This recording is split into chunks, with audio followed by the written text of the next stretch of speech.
Watching your emails vanish into the void hurts.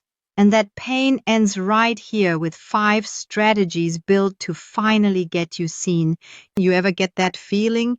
The one where you're watching everyone chase the same strategies, spinning wheels like hamsters in branded cages? Yeah, that feeling. That's the sign you're standing at the edge of the known, towing the line into the shadowy playground of insider knowledge. The real stuff. The stuff no one tweets about because it actually works and they don't want competition. Today, we're diving into that, not the well-lit, friendly-sounding, how to get more opens blog posts. Nope. We're talking about the raw, slightly glitchy, battle-scarred tactics, the weird AI email stuff that gives some marketers outrageously good open rates while others are still fiddling with subject line emojis like they're secret spells. Here's what they're not telling you, and why you're probably going to wish you knew this last year. 1. Personalization, but creepier. Let's start with the basics, but twist them like a pretzel left in the sun. Everyone thinks personalization ends at first name. Sure, it's cute, but real personalization? It's kind of creepy and effective as hell. We're talking about behavioral echoes, emails that don't just say your name, but practically whisper your browsing history back to you. Last month, I opened an email from a fitness app I barely use anymore. The subject line? Those glutes won't build themselves.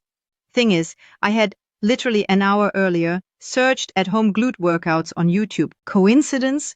Probably not. I felt seen, also mildly violated, but I clicked. Why doesn't anyone mention this? Because it's not simple. It's not a plugin. It's machine learning models, mapping micro interactions, looking for pulses in your engagement history, and repackaging it in a 12-word headline. Most marketers won't touch it. Too much risk, not enough ROI without scale.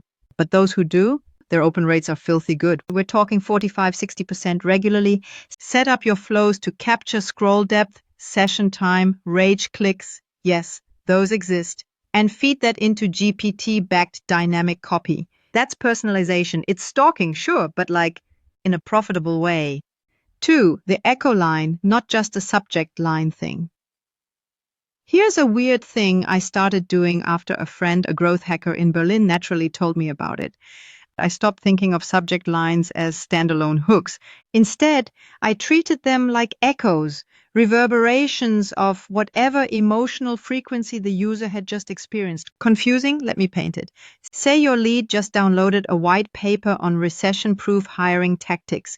They're anxious. They're tight-chested about headcount, scared of layoffs, maybe just lost 2 team members to Meta. You send them this subject. Still making it work? No CTA, no urgency, just a psychological echo. The reply rate? Weirdly high. A SaaS company AB tested this in May, timing matters, and the echo version had a 32% higher open rate and double the reply rate. They couldn't figure out why until they realized it felt human. Or maybe it just felt honest? Side note, OpenAI and Apple both recently published patents for sentiment-linked messaging logic. So if you think echo-based subjecting is woo-woo, wait 2 years. It'll be standard. 3, timing is a lie. Sort of. You know those, best time to send your email is Tuesday at 10:06 a.m. Headlines? Trash. All of them. Toss them out. Want the truth? The best time is whenever your reader usually gives a damn. And you don't know that, your AI does, or should. An e-commerce brand was stuck around 20% open rates.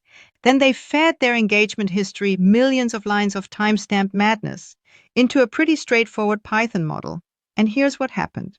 One group of users opened every Tuesday after their kids were at school. Seriously. Another group? 1:30 a.m. Saturday night, drunk shopping. They built what I call chrono buckets. Emails went out not at optimized averages, but at deeply personal chaos moments when users were most emotionally available. Within 3 cents, open rates jumped 51%, orders skyrocketed. This doesn't get talked about because it's hard to productize. ESPs don't want you messing with send times manually, but if you have a dev friend or access to tools like 7 cents, it's doable, and it's worth it. 4. Tone mapping is real and feels like cheating. Here's a confession. I once spent 3 weeks obsessing over why one email performed 3x better than the others. Same offer, same structure, only difference, the tone. It was less polished, more, I don't know, scrappy. It sounded like a human was having a weird Tuesday and decided to write a note instead of a campaign. That's when I stumbled into tone mapping. GPT-4 and now 4.5, although it's a bit temperamental, can analyze the tone of your top performing emails and spit back new drafts that feel the same. Like giving your AI a personality transplant. When we ran this, the casual sarcasm tone outperformed everything else, even beautifully designed brand compliant emails. People don't want perfect, they want vibe consistent chaos with emotional intelligence. Trust me, the robots write better when they're sad. 5. The pre-header and empty stage. No one uses God. The number of pre-headers I see that say, view this email in your browser. It makes me physically wince. Let me say it straight. Pre-header text is not metadata. It's your second subject line. And it often decides the click. I remember this one campaign, fourth quarter holiday push for a boutique furniture brand. Subject line was nothing special. Your upgrade awaits. But the pre-header, we saved your seat. Yes, the leather one. That line drove 28% of total opens. We know because they ran a follow-up with the same subject, different pre-header, and the drop was dramatic. The email felt incomplete without the whisper underneath. AI tools like Phrasee or ChatGPT with prompt memory can run tests across pre-header plus subject variations. You don't need 10 versions, 3 will do. You'll know the one when you see it. It'll hit you like a lyric from a song you forgot you loved. Wreck the blueprint. Rebuild with edge. Listen, this world, it's saturated. You're not just competing with inboxes. You're fighting notifications, dopamine loops, streaming platforms, toddler tantrums, and weird TikToks about ancient aliens. To win opens, you need to stop following the map. Burn the map, then rewrite it in your own ink. Pick one of these oddball strategies. Hell, maybe just rewrite your next subject line with an emotional echo and a rogue pre-header. Don't overthink, try it, measure, cry a little, then optimize. The ones who zig when others polish, they get opened. Go be one of them. And if you are tired of seeing your emails lost in the shuffle, subscribe through the link in the description and let me show you how small, smart enhancements can significantly boost your visibility even in a crowded inbox.